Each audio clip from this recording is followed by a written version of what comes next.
The first thing my father said after I answered the phone was, "The bank's taking the house. What did you do?" His voice was sharp with panic, stripped of the cold authority he had used on me my whole life. In the background, I could hear my mother crying. Papers rustled. A television blared somewhere in the house. I remember smiling. Not because I was happy. Not because revenge had ever been something I dreamed about. But because for the first time in 42 years, Frank Reeves sounded afraid, and I wasn't the one standing there shaking. I quietly ended the call. Then I looked through the window of my motel room at the gray Virginia morning and let myself remember how all of it had started. It had begun exactly 1 week earlier. At 5:03 on a Monday morning, someone started pounding on my apartment door hard enough to rattle the brass unit number screwed into the frame. I woke instantly. 20 years in Army intelligence teaches you to wake fast. For a moment I thought I was back in Afghanistan, half asleep in a plywood bunk, while incoming alarms screamed through the dark. My heart slammed against my ribs before my mind caught up with where I was. Fort Belvoir, Virginia. Officer housing. Stateside. Safe. Then the pounding came again. Major Reeves Military Police, open the door. I was already out of bed, my bare feet cold against the hardwood floor. My apartment was neat, everything exactly where it belonged. Habit, discipline, order had shaped my life for more than 2 decades. I threw on a robe and opened the door.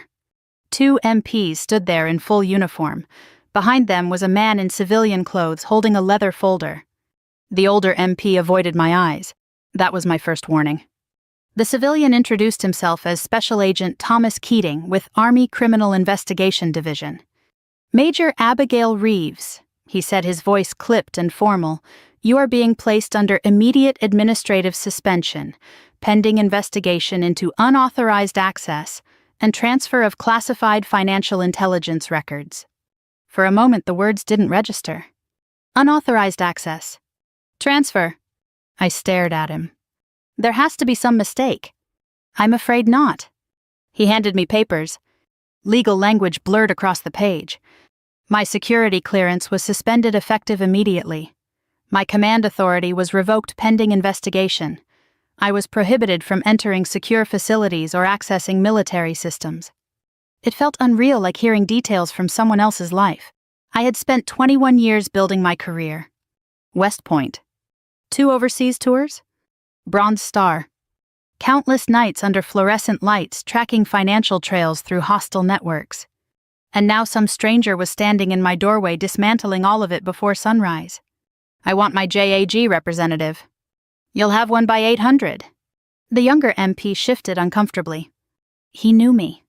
I recognized him too, Private Morales, fresh-faced kid from Texas. I'd once helped him get emergency leave when his father had a stroke. Now he stood there while another man confiscated my government-issued laptop and credentials. That was how quickly dignity can vanish. By 6:30, the rumors had already started. Military communities are small. News moves faster than wildfire. By 7, I had 3 texts from officers asking if the allegations were true. By 8, silence. No one wants proximity to disgrace. I sat in my apartment until 10, staring at my blank television screen. Then I did the one thing I hadn't done in years. I drove to my parents' house. They lived in Columbia, Maryland, in the same neat colonial home where I'd grown up. White shutters, blue hydrangeas, American flag hanging proudly from the porch. Frank Reeves believed deeply in appearances. A polished lawn meant discipline. Pressed shirts meant respectability. Children who succeeded reflected well on their parents. Children who stumbled were an embarrassment to be corrected. I had spent most of my life trying to earn his approval. Even West Point hadn't fully done it. He'd shaken my hand at graduation and said, "Not bad." That was the closest thing to pride I'd ever received. I pulled into their driveway just after noon.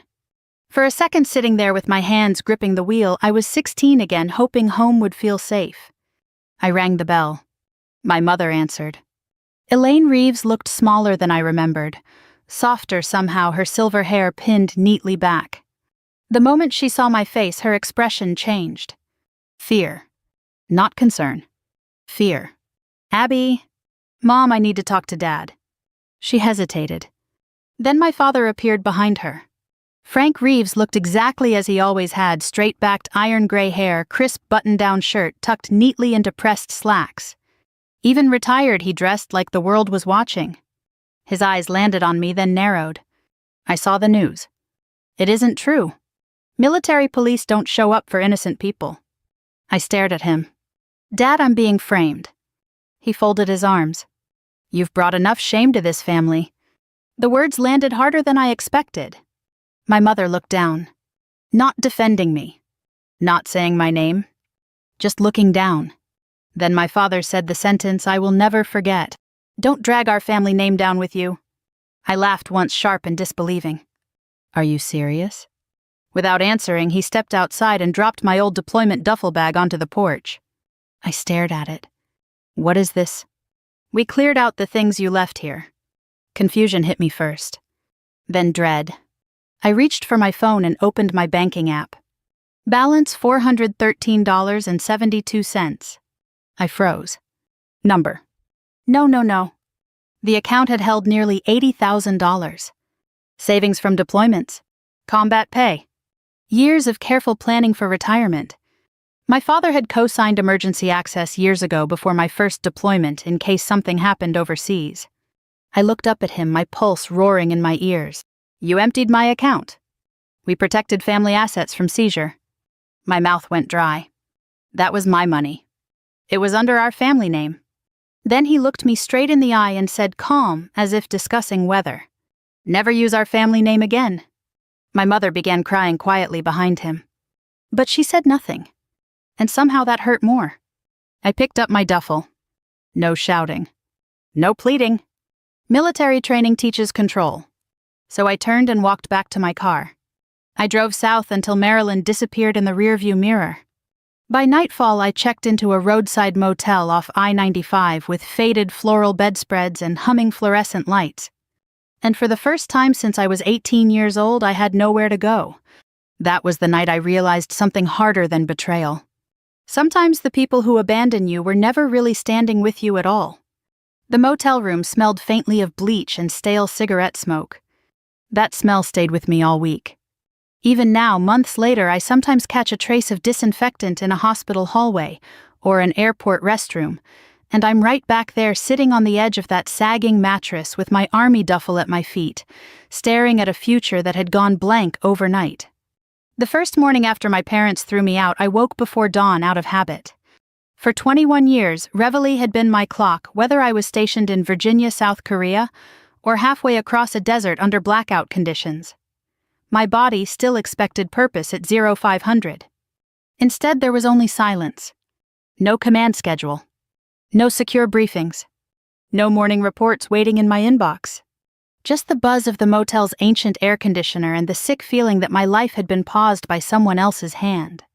I sat up slowly and reached for my phone. Nothing. No messages from command. No texts from colleagues. No calls from my parents. The isolation felt surgical, as if every thread connecting me to the world had been cut cleanly at once. For a while, I simply sat there and listened to the traffic passing on Interstate 95 beyond the window. Then discipline took over. I showered. Pressed my civilian clothes as neatly as I could. Made the bed. Small things. Order is often the only defense against panic. At 800 sharp, my temporary legal liaison called. Captain Laura Kim, Judge Advocate General's Corps. Her voice was professional but kind.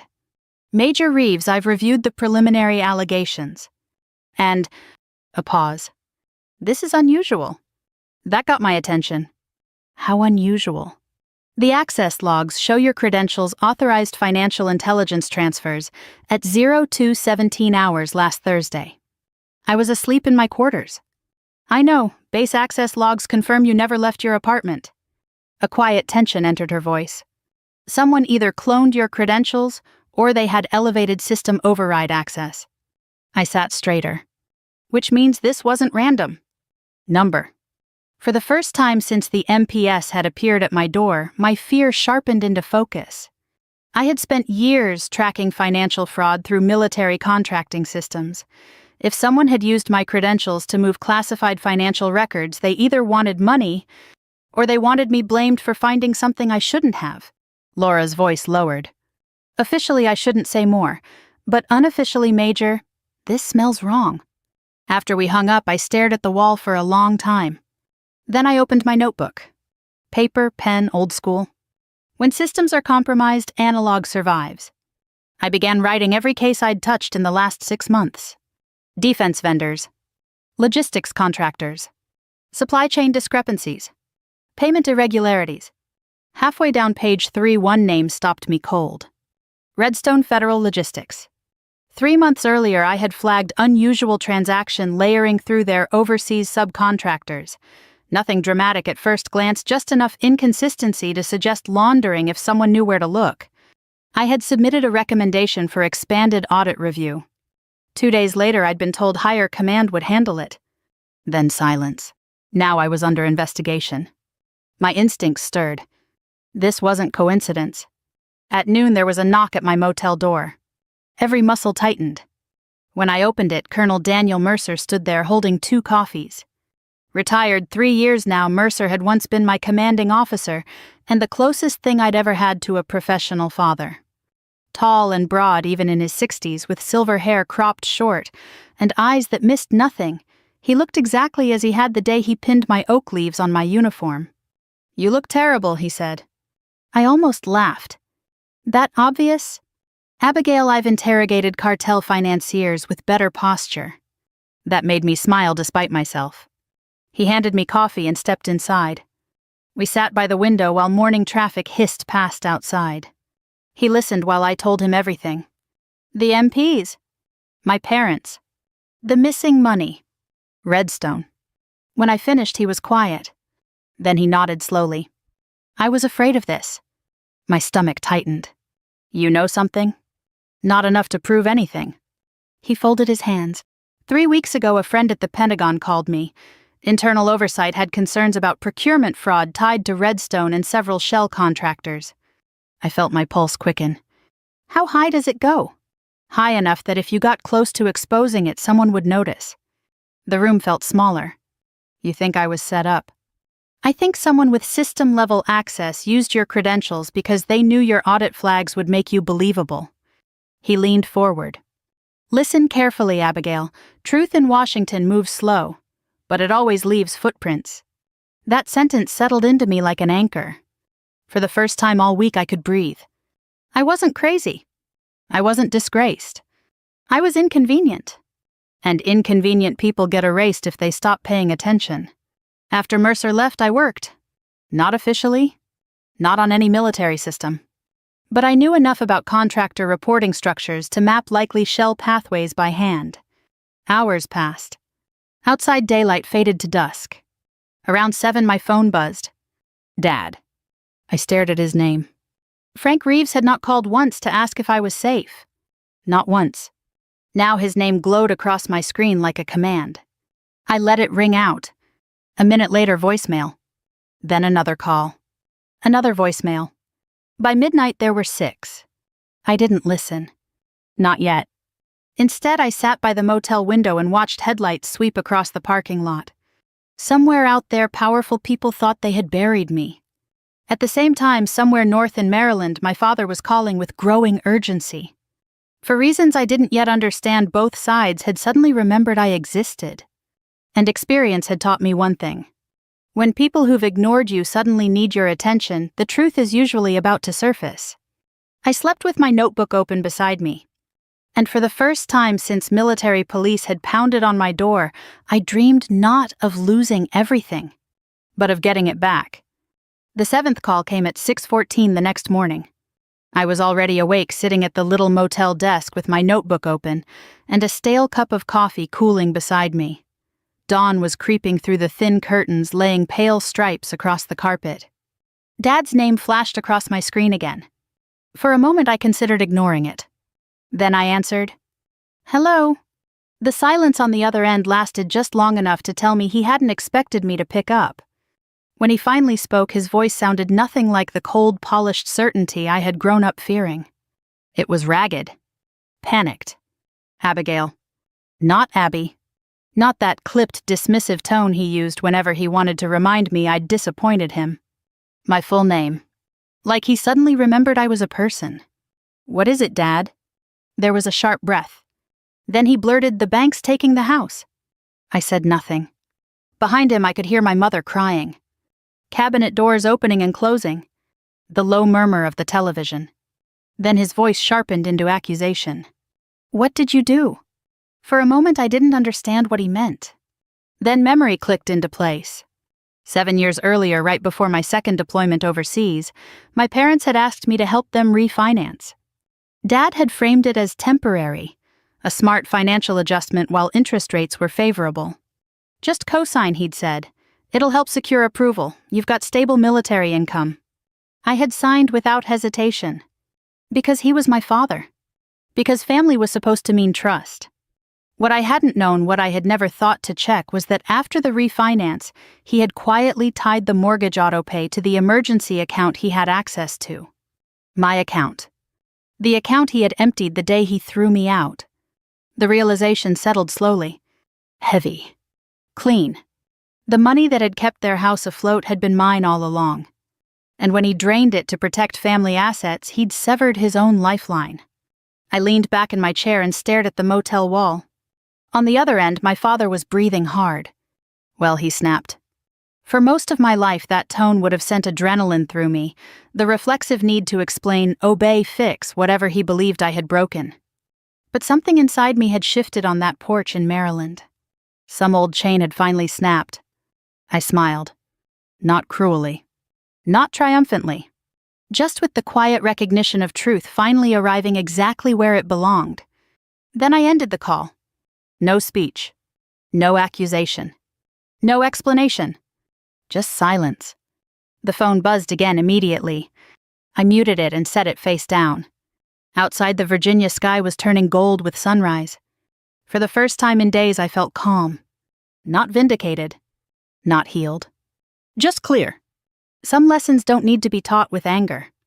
Reality usually handles that part just fine. I showered, dressed, and walked across the motel parking lot to the little diner next door. The waitress, a woman in her 60s named Sharon, had started recognizing me by then. She poured coffee before I even sat down. "Rough week." I gave a tired smile. "You could say that."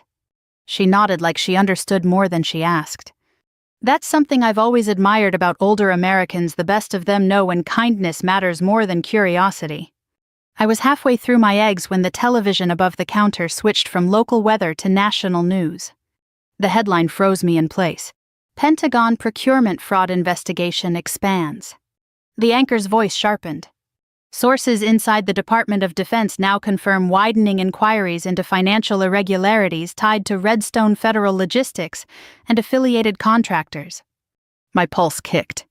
Sharon noticed. "You okay, honey?" I didn't answer. On-screen file footage rolled of Redstone executives entering a federal building. Then my own photograph appeared. My official army portrait. The diner went very still. The anchor continued. Earlier reports suggested Major Abigail Reeves was under investigation for unauthorized system access. New information indicates Reeves may instead be central to uncovering the fraud itself. The room blurred for a second. I gripped the edge of the booth. The anchor kept speaking. Military investigators are now examining evidence that Major Reeves's credentials were duplicated by senior systems administrators linked to contractor oversight offices. A man at the counter turned and stared at me. Recognition dawned. I stood slowly. Then my phone exploded with notifications. Texts. Voicemails. News alerts. 27 missed calls. Most from numbers I knew. Former colleagues. Reporters. And my parents. The phone rang again. Dad. I let it ring. Again. Again. Then voicemail. I listened. His voice had changed. Gone was the accusation. Gone was the command. Now there was something almost unrecognizable. Fear and shame. "Abby," he said quietly, "please call us back. We didn't know." I stared at the message long after it ended. Then Colonel Mercer called. His voice was steady. They've arrested 2 oversight officials and frozen Redstone assets. I closed my eyes. It's over. Not quite. A pause. Then warmth entered his tone. But your name's been cleared, Major, officially. For a moment I couldn't breathe. 21 years of service. A lifetime spent proving myself. And now, in one sentence, my honor had been returned. I thought I'd feel triumph. Instead, I felt grief. For the child who had spent decades chasing her father's approval. For the woman standing on that porch while her family turned her away. For all the years I had mistaken endurance for love. Mercer spoke again. You all right? I looked out the diner window at the brightening Virginia morning. And for the first time in my life I answered honestly. Yes. I think I finally am. By noon, every major news network in the country had my face on their screens. It was a strange thing watching your own army portrait appear beneath a chyron that read, Decorated Officer Cleared in Pentagon Fraud Case. I sat in the same diner booth where an hour earlier I had been a disgraced major hiding in plain sight. Now Sharon kept refilling my coffee while pretending not to stare. The regulars at the counter stole glances in my direction, their expressions shifting from curiosity to recognition to something like respect. I wasn't used to public attention. Military intelligence is built on invisibility. If people know your name, something has usually gone wrong. And for one long week, everything had. Now the truth was surfacing faster than anyone expected. The television anchor explained how investigators had uncovered an internal network of procurement fraud stretching through multiple oversight offices. Redstone Federal Logistics had funneled federal money through shell contractors for years. When I flagged irregularities in their overseas payment structures, 2 senior civilian administrators intercepted my audit requests. Then they cloned my credentials, falsified access logs, and used my profile as a scapegoat. The whole operation had nearly worked. Nearly. But one of the men they trusted, a systems analyst named Victor Salinas, had panicked after seeing how far they intended to push the cover-up. He had turned state's evidence before dawn. His testimony had broken everything open. By 11:30 that morning, federal agents had made arrests in Arlington and Washington. By noon, my suspension was formally lifted. At 12:14, my commanding general called personally. Lieutenant General Howard Whitaker was not a man known for softness. He had spent 37 years becoming exactly the kind of officer history books remember. His voice came through measured and precise. Major Reeves. Sir. A pause. Then, you have my apology. The words landed harder than I expected. I appreciate that, sir. No, he said quietly, you deserved better. I stared at the motel wallpaper while emotion tightened my throat. That was the thing about real leadership. It doesn't hide behind rank when it's wrong. Whitaker continued. You'll report to Fort Belvoir at 800 tomorrow in full dress uniform. There will be a formal reinstatement and commendation. Yes, sir. Another pause. Then his tone softened.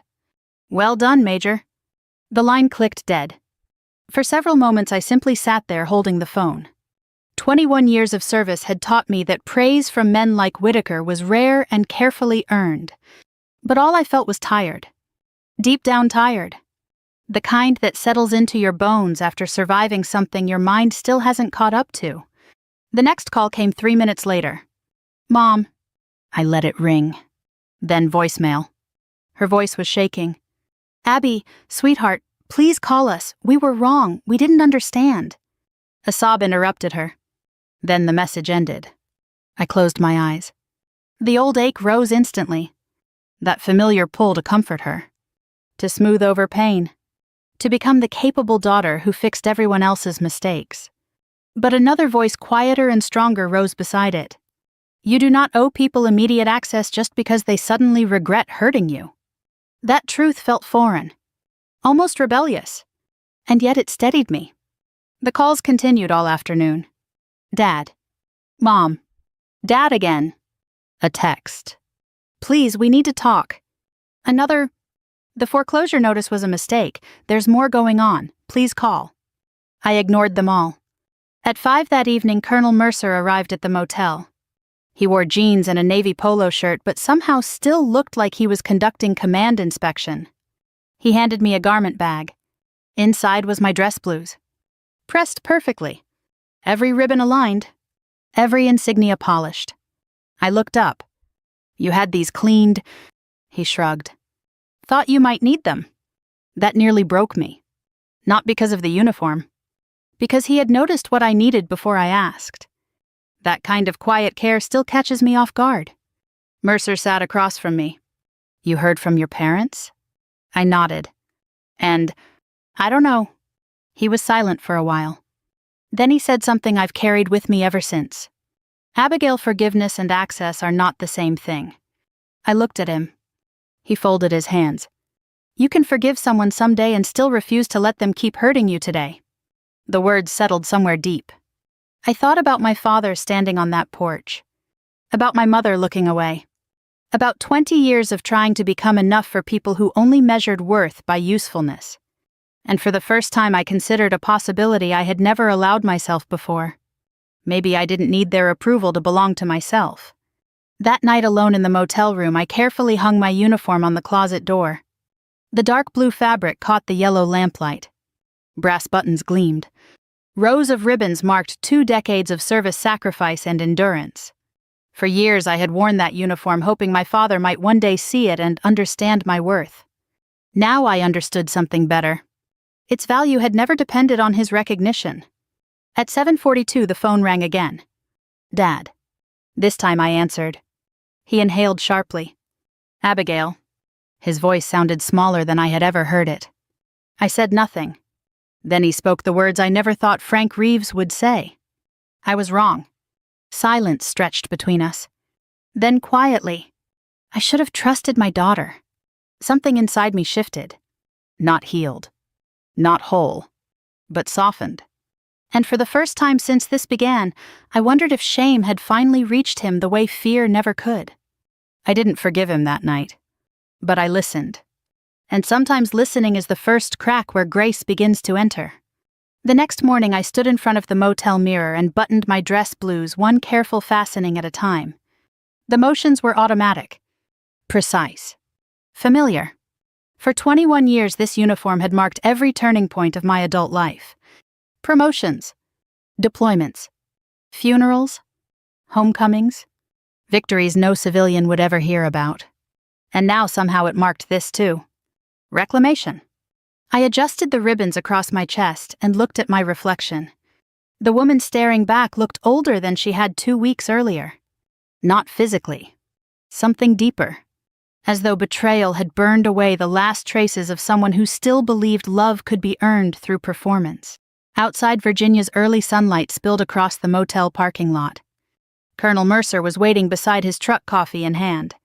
He looked me over and gave one sharp nod. About time the Army remembered who you are. That made me smile. The drive to Fort Belvoir was quiet. Mercer understood the value of silence. Older soldiers know that some moments deserve room to settle. When we reached post, military police waved us through the gate with formal salutes. A week earlier, another set of MPS had stripped my authority at my apartment door. Now those same gates opened to welcome me back. Life has a way of restoring balance when truth finally catches up. The ceremony was held in the command auditorium. Nothing extravagant. 100 seats. Flags arranged at the front. Rows of officers and civilian staff already seated when I entered. The room rose as one. For a moment I stopped walking. I hadn't expected that. General Whitaker stood near the podium.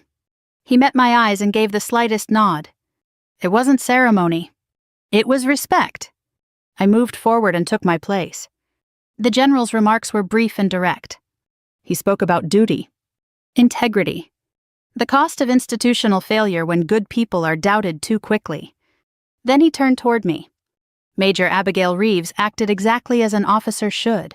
Her vigilance exposed one of the most serious procurement fraud operations this command has seen in decades. His voice sharpened. We failed her before verifying the truth. That failure will not happen again. The room was utterly still. Then he pinned the Legion of Merit medal to my jacket. As his hand withdrew, he said quietly enough that only I could hear, "You honored the uniform better than we honored you." Emotion rose so suddenly I nearly lost my composure. But Army discipline held. I saluted. He returned it. The applause that followed was long and steady. And all I could think was this. My father had spent 40 years teaching me that approval had to be earned through perfection. Yet here among people who had every reason to judge harshly acknowledgement had arrived not because I was flawless, but because I had endured truthfully. After the ceremony, officers approached one by one. Some apologized. Some simply shook my hand. Others said nothing at all, their expressions carrying more sincerity than words ever could. Then I saw my phone. 32 missed calls. 20 from my parents. One voicemail had arrived during the ceremony. I stepped into an empty hallway and played it. Dad's voice came through rough and uneven. Abigail, the sheriff posted final foreclosure papers this morning. A shaky breath followed. We have 48 hours. Silence. Then, I know I don't deserve to ask this, but your mother's terrified. His voice cracked. And suddenly, impossibly, I heard not the commanding father of my childhood, but an aging man confronting consequences he no longer knew how to control. He continued. I was wrong about everything. A pause. Then the sentence that undid me. I was so afraid of being ashamed of you, I never noticed how proud I should have been. The voicemail ended. I stood there staring at the blank screen. For years, those were the words I had wanted. A child can survive on very little hope if she believes love is still possible. And now here they were arriving decades late and spoken through defeat. Colonel Mercer found me standing there. He read my expression immediately. What happened? I handed him the phone. He listened quietly. When it ended, he looked up. What are you thinking? I stared down the long, polished hallway of Fort Belvoir, at young officers walking briskly toward work, at the life I had fought to reclaim. Then I answered honestly, I think I'm tired of letting pain make my decisions. Mercer said nothing. He didn't need to. By afternoon, I was driving north to Maryland. The highway stretched ahead beneath a pale autumn sky. Every mile carried memory. Family road trips. High school debates with my father. The long drive home after West Point graduation when he had said, not bad, like it was praise enough to last a lifetime. By the time I pulled into my parents' driveway, dusk had settled. The foreclosure notice was taped to the front door. The American flag still hung neatly from the porch. But the house itself looked smaller somehow. Fragile. Like pride had been the only thing holding it upright. I stepped out of the car. And for the first time in my life, I approached that front door with nothing left to prove. The porch light was already on when I walked up the front steps. For a second, my hand hovered over the same brass doorbell I had pressed a week earlier. That morning, I had stood here frightened, disgraced, and desperate for comfort. Tonight, I stood here restored. Not because the army had cleared my name. Not because the uniform on my shoulders carried fresh recognition. But because somewhere between losing everything and getting it back, I had stopped measuring my worth by whether this door opened for me. I pressed the bell. Footsteps shuffled inside. Then the door opened.